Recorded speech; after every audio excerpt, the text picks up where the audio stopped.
ayat ke-19. Ya. Karena Yusuf suaminya seorang yang tulus hati dan tidak mau mencemarkan nama istrinya di muka umum, ia bermaksud menceraikannya dengan diam-diam.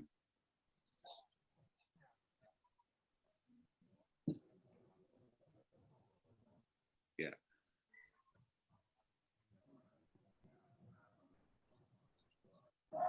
Ya, sudah bisa, bagus ya suaranya? Kedengaran, ya bagus, kedengaran. Bagus. Ya. Oke, sip. Ya. Ya. Kita memperhatikan bahwa malaikat menemui Yusuf dalam tidurnya, yang mungkin saja Yusuf hari itu sudah dalam kelelahan ya. Bagaimana orang mengambil satu keputusan yang sangat penting untuk dirinya, untuk orang lain. Maka Alkitab mencatat dikatakan dia ingin menceraikan Maria itu dengan diam-diam. Ya.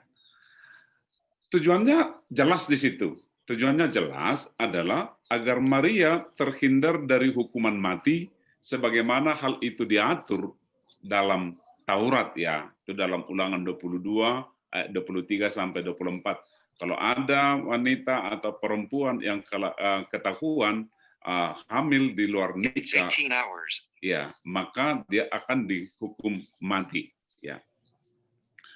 Nah, kita melihat di sini adalah bagaimana Yusuf itu sangat bersungguh hati bagaimana cara menyelamatkan Maria. Jadi sekali lagi saya ingin tegaskan bahwa apa yang sedang dipikirkan oleh Yusuf, yaitu dengan menceraikannya secara diam-diam adalah bagaimana cara menyelamatkan Maria, yang dalam pemikirannya hari itu adalah mungkin saja dia melakukan perzinahan gitu ya. Nah, kata menceraikan dengan diam-diam dapat ditafsirkan dalam berbagai pemahaman. Yang pertama itu adalah putus hubungan ya. Dan yang kedua adalah membubarkan hubungan mereka, ya, membubarkan hubungannya mereka. Atau juga adalah bagaimana dia menyuruh pergi, ya, ya sudah dia pergi saja, gitu. Nah, tetapi ada satu teks yang dikatakan adalah bahwa Yusuf itu ingin menjauhkan atau ingin menaruh Maria jauh secara diam-diam. Dalam arti Yusuf itu hendak membawa Maria ke satu tempat dengan cara yang rahasia.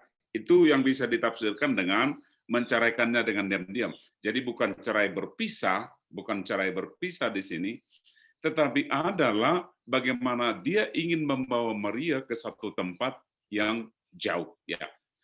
Nah, dengan memahami hal ini maka yang kita lihat adalah Yusuf akan menerima Maria bagaimanapun keadaannya, dengan segala kekurangannya, dengan segala keterbatasannya, dan mungkin dalam bahasa kita dengan dosa yang ada padanya, ya Maria itu akan dibawa jauh, ya.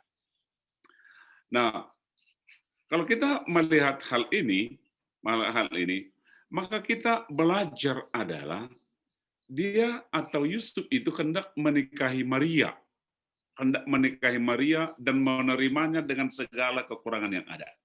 Ya, mungkin sulit kita bayangkan bagaimana seorang laki-laki yang punya tunangan, lalu mereka sudah bertunangan, tiba-tiba ketahuan pacarnya itu atau tunangannya hamil, bukan karena kelakuannya. Lalu dia menerimanya dengan baik, menerimanya dengan segala kekurangan. Itu adalah sikap hati dari seorang Yusuf yang disebut dengan seorang yang tulus hati dan tidak mau mencemarkan. Dia ingin menanggung kekurangan dari Maria itu. Dia ingin mengambil alih segala kekurangan Maria itu dan menaruhnya itu menjadi satu tanggung jawab dirinya. Nah, dikala Yusuflah memikirkan pikiran atau tindakan yang terbaik ini, disitulah kita katakan atau dituliskan bahwa malaikat Tuhan mendatanginya dengan suatu peneguhan, ya, dengan suatu peneguhan bahwa malaikat itu menyatakan, "Hai Yusuf anak Daud, janganlah engkau takut mengambil Maria sebagai istrimu." Nah, suatu sapaan yang khusus, ya sekali lagi saya ingin katakan di sini, ada suatu sapaan yang khusus dari malaikat dikatakan itu Yusuf anak Daud, ya. Ya. Sapaan anak Daud ini, sapaan anak Daud adalah satu sapaan kehormatan, ya. Adalah satu sapaan kehormatan, dan dalam sapaan kehormatan ini disebutkan nama Yusuf, ya. Nama Daud, ya. Kalau kita melihat bahwa Yusuf itu adalah generasi yang ke-27, ya, dari Daud, ya. Generasi yang ke-27. Dan bila mana malaikat itu menyapa Yusuf anak Daud, sapaan itu pastilah dipahami oleh Yusuf bahwa itu bukan hanya sekedar sapaan yang hanya untuk mengingatkan Yusuf sebagai anak Daud, ya. Jadi ketika disebut Yusuf anak Daud, bukan sekedar ya Yusuf kamu kan keturunannya Daud, bukan. Tetapi sapaan itu adalah satu sapaan yang sangat khusus. Karena nama Daud itu adalah simbol kehormatan bangsa Israel. Dan dengan menyebut nama Daud, maka ada di dalamnya kasih ilahi, ya. Sekali lagi, nama Daud itu adalah simbol kehormatan bangsa Israel. Dengan menyebut nama Daud, maka sekali lagi ada kasih ilahi yang menyatu dengannya. Ya, di hari Minggu lalu kita sudah melihat bagaimana saya memberikan gambaran tentang Daud yang diangkat dari seorang penggembala, gitu kan? Seorang penggembala yang kemudian diangkat. Dan kalau perhatikan baik-baik di dalam Alkitab, sapaan anak Daud hanya ada diberikan kepada dua orang, ya, yaitu kepada Yesus dan kepada Yusuf. Sekali lagi, sapaan anak Daud itu sapaan anak Daud hanya diberikan kepada Yesus dan kepada Yusuf. Maka sapaan ini adalah suatu hal yang sangat khusus dan yang sangat penting. Ya. Nah, ketika sapaan ini ada, maka sekali lagi sapaan dari malaikat kepada Yusuf sebagai anak Daud adalah satu sapaan yang berbicara tentang kasih yang menyelamatkan. Jadi ketika disebutkan hai Yusuf anak Daud, ada satu sapaan karena sapaan itu ada kasih ilahi dan kasih yang menyelamatkan. Dan itu saya katakan tadi, Yusuf bertanggung jawab dan menerima Maria dengan segala kekurangannya agar Maria jangan mati.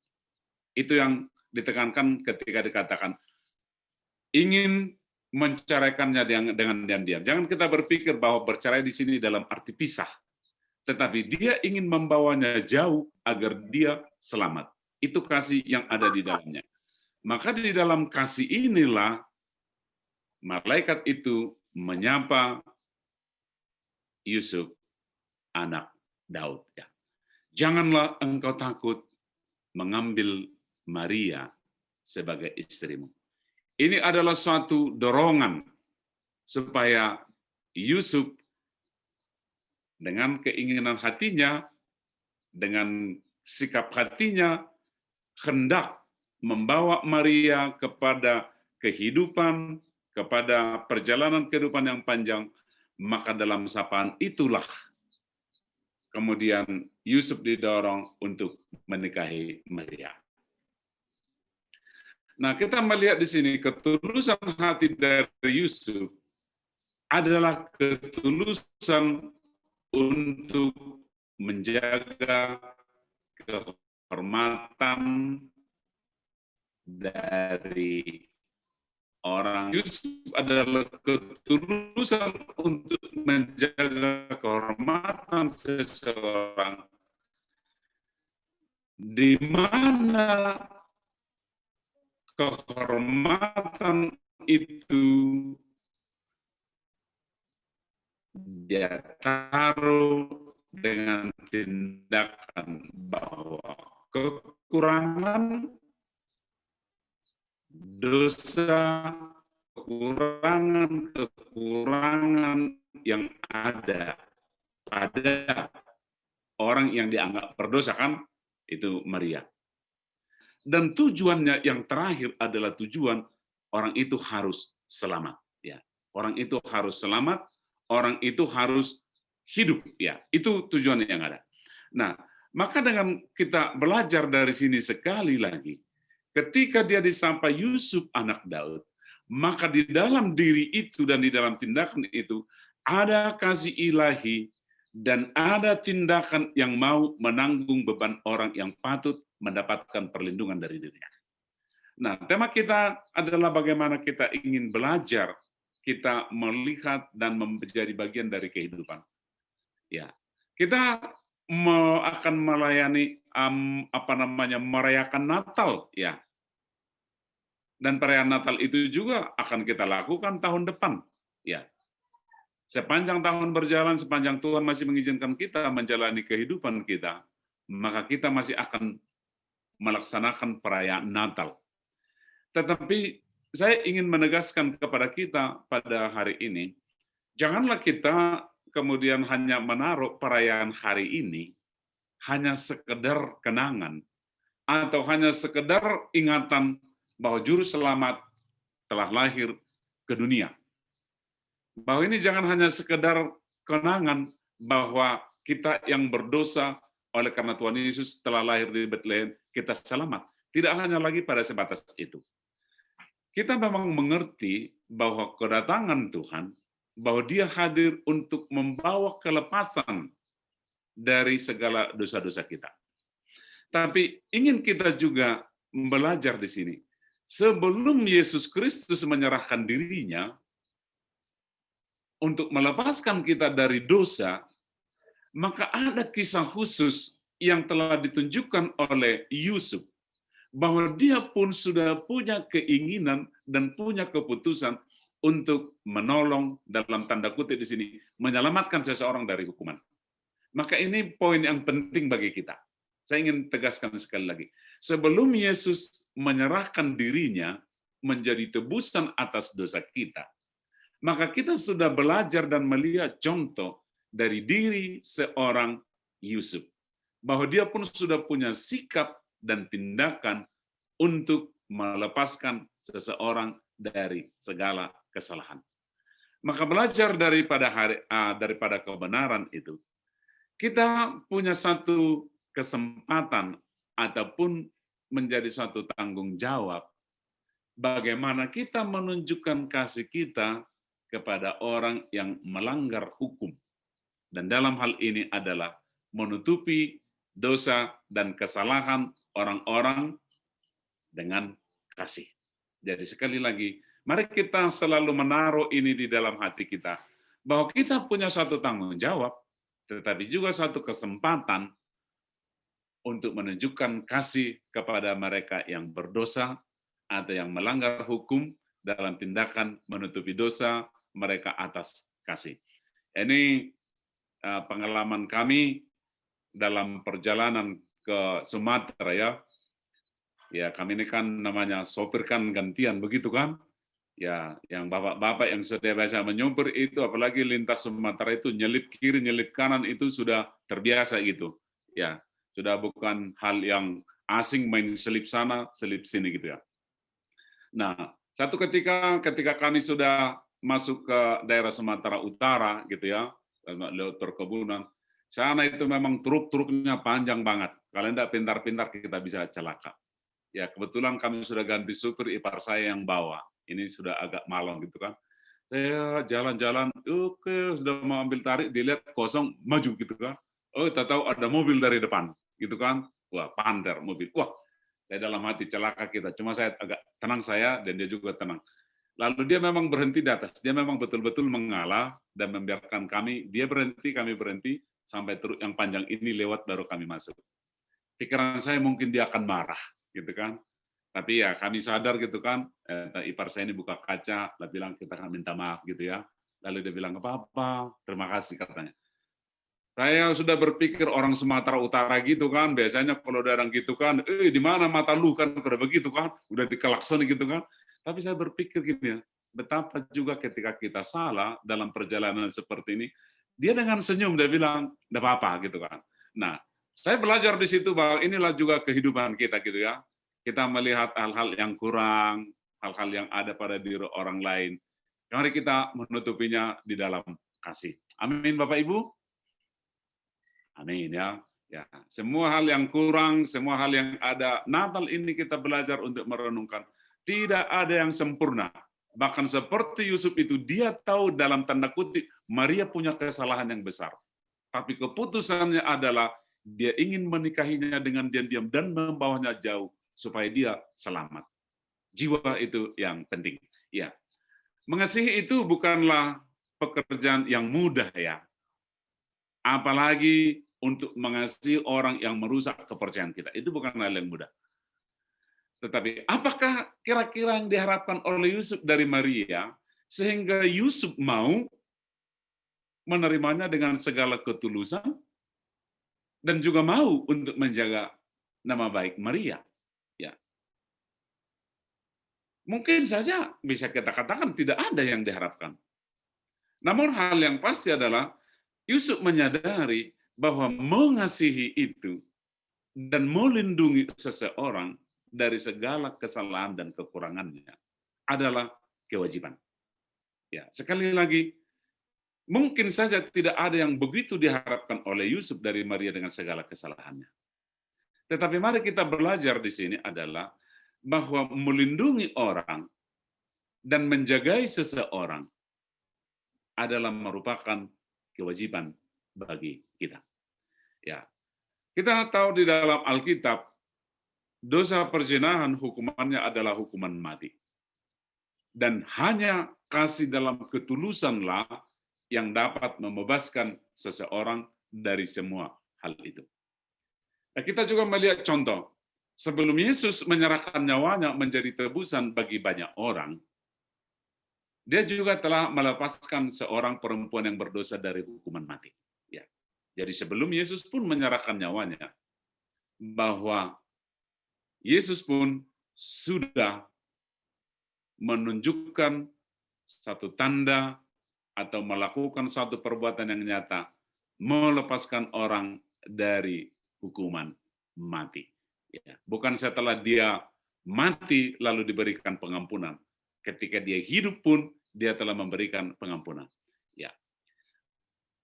Nah, Yusuf dalam keputusannya, dia hendak menceraikan Maria dengan diam-diam, sebagaimana telah saya sampaikan tadi. Motifnya atau tujuannya sangat jelas, adalah menjaga agar nama Maria tidak tercemar ya. Sekali lagi, motif yang paling dalam di dalam diri Yusuf adalah menjaga nama atau menjaga kehormatan Maria. Ya. Karena sebagaimana kita tahu bahwa nama itu adalah kehormatan. Nah, dalam Pengkhotbah 7 ayat 1 dikatakan begini, nama yang harum lebih baik daripada minyak yang mahal. Ya, dalam Pengkhotbah 7 ayat 1. Nah, kita selaku orang beriman, ada nama yang menyertai kita. Dan nama itu harus kita jagai atas ketulusan hati. Oleh karena apa? Nama yang ada pada diri kita selaku orang beriman, di dalam nama itu ya, di dalam nama itu ada perlindungan dan ada keselamatan, yaitu nama Yesus ya. Kalau kita membaca di dalam Alkitab, orang-orang percaya kepada Yesus di kemudian hari itu disebut Kristen ya. Itu sebagai bentuk legalitas atau sebutan untuk menjelaskan status mereka sebagai satu sebutan, dan itu adalah kata baru ya. Kata Kristen itu menjadi kata yang baru. Nah, kalau sekarang kan banyak kata-kata baru sekarang kan. Ya, dulu kita nggak tahu namanya Zoom meeting begitu kan? Ya, tapi karena ada teknologi ya seperti ini, timbullah namanya Zoom meeting kan begitu kan? Kita dulu nggak pernah mengenal istilahnya medsos, virtual, kan gitu kan nggak kita temukan itu. Itu kata-kata yang baru kemudian yang timbul oleh karena ada teknologi yang baru. Nah, kata Kristen itu menjadi satu bahasa atau menjadi satu kata yang baru karena ada sekumpulan orang-orang percaya yang hidupnya menyatu dengan Kristus. Jadi kata Kristen ini ada sejarahnya, ada nilainya. Dan ketika kita menyebut diri kita selaku orang Kristen, ada selalu nama yang harus kita ingat di situ ya. Sekali lagi, ketika kita dalam diri kita selaku orang yang percaya kepada Yesus Kristus dan bahkan di KTP kita lalu dituliskan agama Kristen, suatu kata yang baru oleh karena ada nama yang khusus, nama yang melindungi, nama yang menyelamatkan. Ya. Nah, ketika kita ada dalam status, dalam sebutan itu, selaku seorang Kristen, maka nama itu harus menjadi nama yang harum, menjadi nama yang memberikan dimensi yang khusus, dan bahkan seorang raja pun Agripka di hadapan Paulus pernah mengatakan, percayakah engkau, hai Raja Agripka, kepada para nabi? Aku tahu bahwa engkau percaya kepada mereka. Jawab Agripka, hampir-hampir saja kau yakinkan aku menjadi orang Kristen. Itu seorang raja. Mengerti apa? Kata itu ada kehidupan dan nama itu adalah nama yang khusus. Jadi sekali lagi, Kristen bukanlah kata atau sebutan untuk menjelaskan agama yang kita anut. Saya ingin sekali tekankan ini. Kristen bukanlah kata atau sebutan untuk menjelaskan agama yang kita anut. Sebab Yesus adalah Tuhan dan dia tidak terikat dengan agama. Bahkan dikatakan begini, Tuhan Yesus itu tidak punya agama. Oleh karena apa? Dia itu Tuhan. Ya. Kita boleh dikatakan kita orang beragama, tapi Yesus dia tidak punya agama karena dia Tuhan. Ya. Jadi Kristen bukanlah kata atau sebutan untuk menjelaskan agama yang kita anut. Sebab Yesus adalah Tuhan dan dia tidak terikat dengan agama. Karena dalam nama Kristen yang melekat dengan diri orang yang percaya kepada Yesus, sebutan Kristen itu dan yang menyertai sebutan itu ada nama yang keharumannya patut kita jagai seperti Yusuf menjagai nama Maria. Ya. Adalah merupakan kehormatan bagi kita semua untuk menjagai kehormatan nama Yesus, bukan karena Yesus melakukan suatu kesalahan ya. Bukan karena Yesus melakukan suatu kesalahan. Namun karena dalam nama Yesus itu, setiap orang mendapatkan pengampunan atas dosa-dosanya. Ya. Ketulusan Yusuf adalah untuk membawa ya, atau untuk mewujudkan suatu perlindungan. Dan ketika setiap orang membawa nama Yesus dalam kekristenannya, tugas yang harus dilakukannya adalah menutupi dan melindungi. Sekali lagi, ketika kita menyebut atau selalu menaruh dalam diri kita tentang Kristen, maka yang ada pada diri kita adalah tindakan untuk menutupi dan melindungi. Karena itu sekali lagi, janganlah kita mengumbar kekurangan-kekurangan, kesalahan-kesalahan sesama, namun marilah kita memberikan perlindungan yang terbaik. Ya, amin Bapak Ibu. Ya, dalam perjalanan hidup kita janganlah kita mengumbar kekurangan, janganlah kita mengumbar kesalahan, tetapi yang penting kita lakukan adalah kita menjagai seseorang, menjagai orang dari segala kesalahan dan kekurangannya, dan bahkan kalau penting memberikan perlindungan. Ya. Nah, maka sekali lagi, ketika nama Daud disematkan dengan begitu indah pada diri Yusuf, sebagai kebenaran yang ada dalam dirinya, ada tindakan kasih. Dan ada kehidupan yang memberikan perlindungan. Maka demikian jugalah pernyataan yang disampaikan oleh Yesus kepada murid-muridnya, bahwa mereka akan dikenal sebagai murid-muridnya jika para muridnya hidup dalam kasih. Nah, dalam Yohanes 13 ayat 34 sampai 35 dikatakan begini. Aku memberikan perintah baru kepada kamu, yaitu supaya kamu saling mengasihi. Sama seperti aku telah mengasihi kamu, demikian pula kamu harus saling mengasihi. Dengan demikian, semua orang akan tahu bahwa kamu adalah murid-muridku, jikalau kamu saling mengasihi. Maka dengan jelas isi dari pernyataan ini adalah terjadinya tindakan kasih di antara sesama murid. Yesus tidak menuntut tindakan kasih itu untuk dirinya, ya. Namun meminta tindakan kasih itu nyata di antara mereka, ya, nyata di antara mereka. Dan hukum yang diberikan untuk itu adalah untuk mengasihi.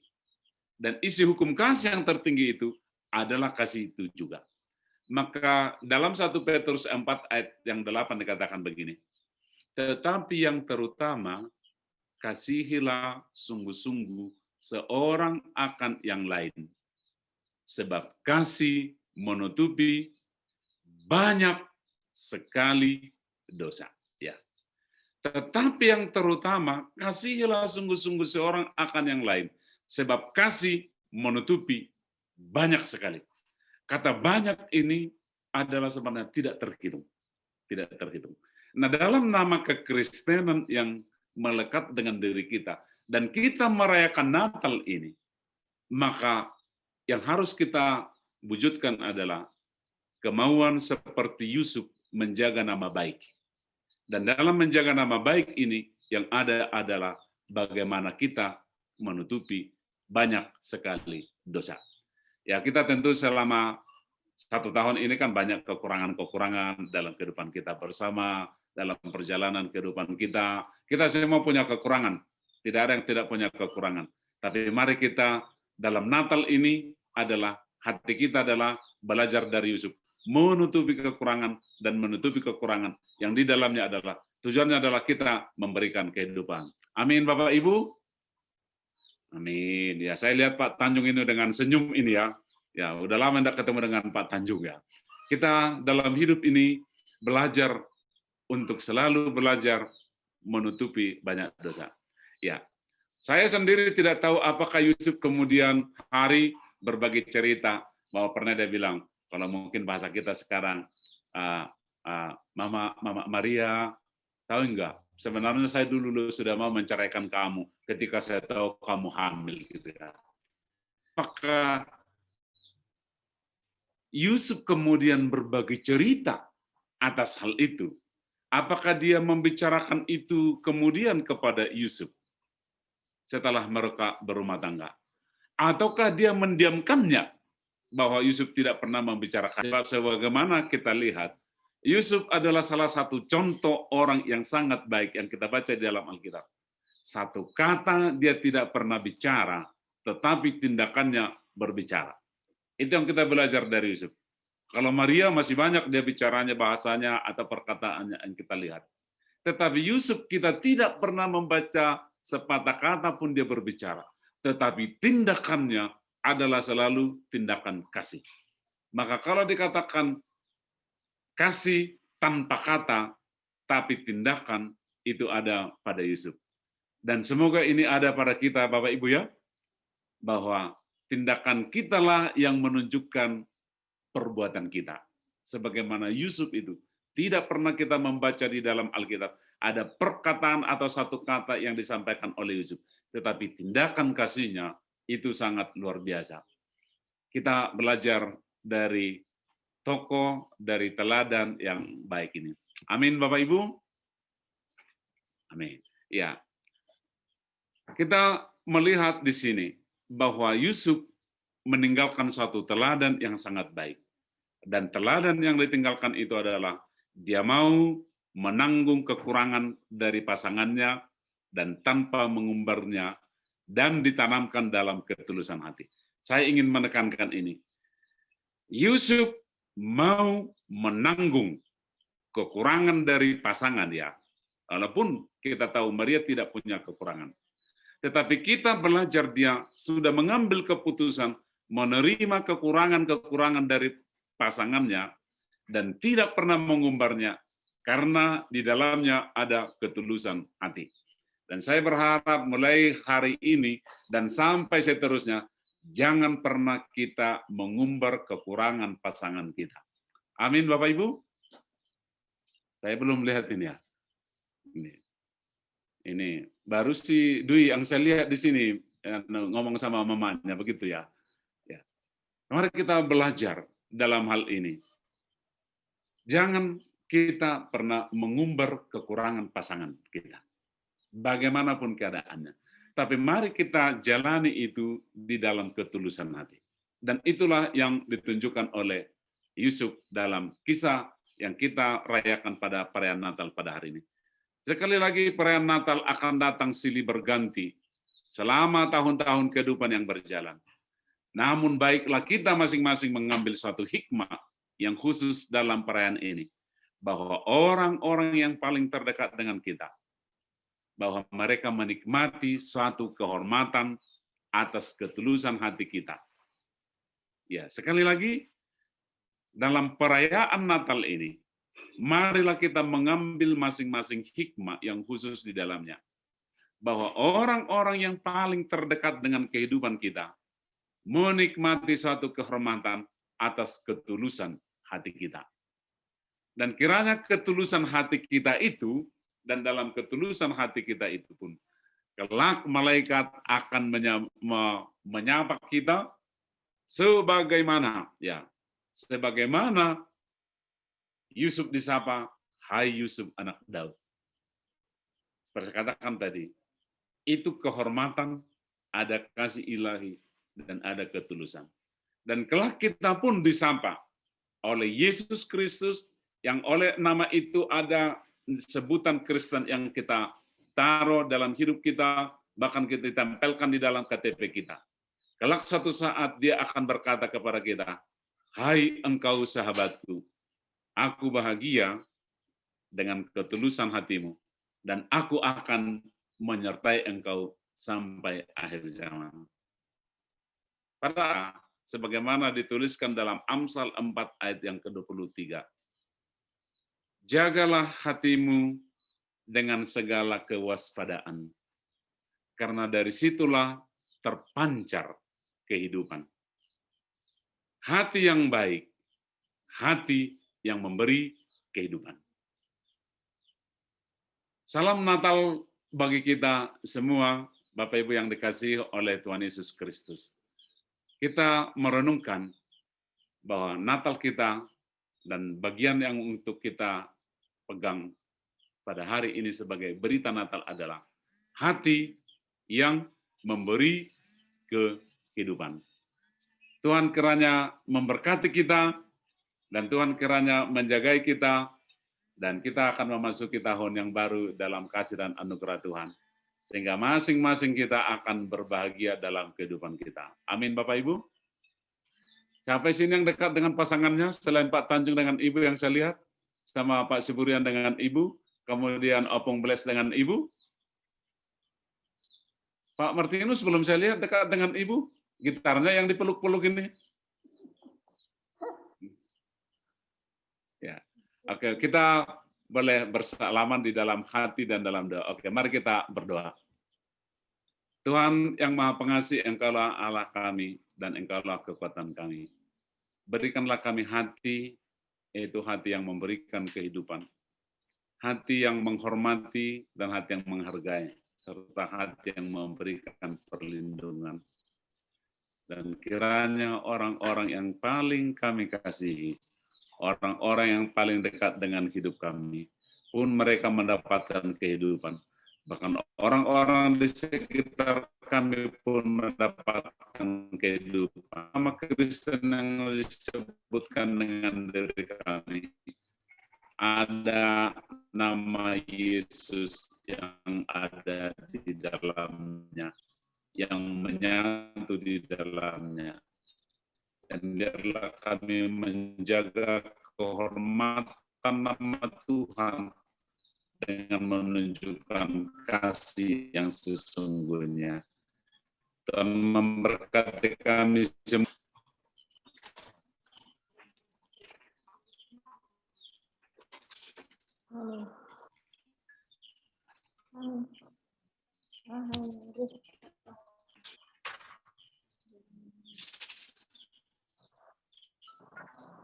Ya, terima kasih Pak Pendeta.